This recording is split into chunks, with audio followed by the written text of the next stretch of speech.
आयुष्यात रिटेक नाही, विरहानं प्रेम वाढतं हे खरं असलं तरी ते प्रेम व्यक्त करायला पुन्हा भेटायची संधी जर मिळाली तरच अर्थ आहे ना. पण विरहाचं रूपांतर वियोगातच झालं तर नाती माणसं असतात तोवर किती निष्काळजी आणि बेफिकीर असतो ना आपण. जेव्हा परतायच्या वाटाच बंद होतात तेव्हा कळते त्याची किंमत.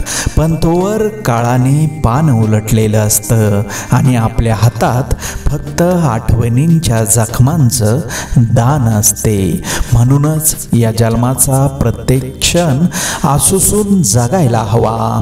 पूर्णविरामाचा क्षण कुणास ठाऊक कधी राहील उभा.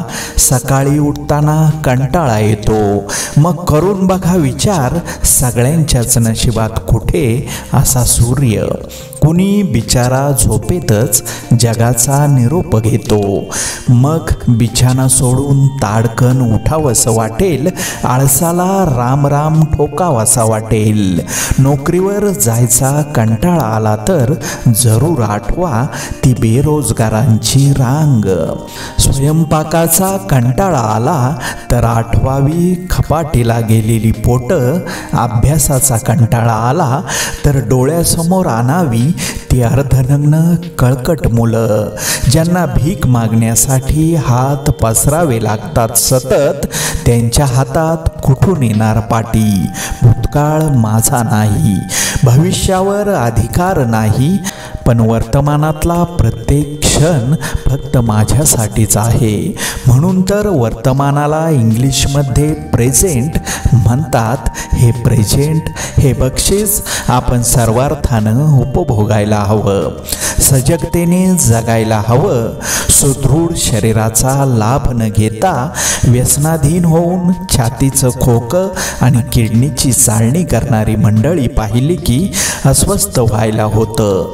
एकत्र कुटुंबाला भाऊबंदकीची कीड लागते तेव्हा वाईट वाटते. आपला सगळा राग मुलांवर काढणारे पालक दिसले की विचारावंसं वाटतं, मुलं नसण्याचं दुःख पदरी नाही याचा आनंद मानायचा सोडून असलेल्या सुखावर हात कसा उघडता तुम्ही.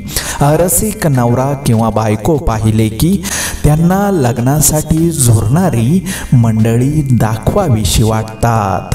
आईवडिलांना दुखावणाऱ्यांना अनाथालयात न्यावंसं वाटतं.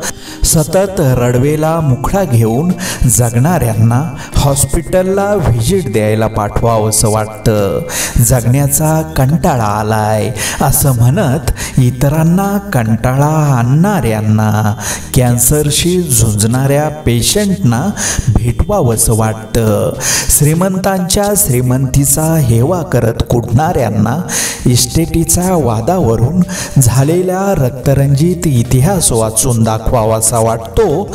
अपूर्ण इच्छांच्या पूर्ततेची हमी दशक्रियाविधीच्या वेळी देऊन पिंडाला कावळा शिवावा म्हणून प्रार्थना करण्यापेक्षा ती व्यक्ती जिवंत असतानाच तो आपलेपणा आणि विश्वास दिला गेला असेल तर.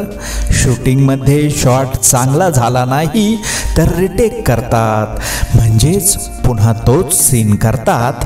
पण आयुष्यात असे रिटेक घेता येत नसतात. म्हणूनच प्रत्येक क्षणी वन टेक ओके व्हावं. इतकं प्रसन्न जगलं तर खरंच आयुष्य किती सुंदर होईल.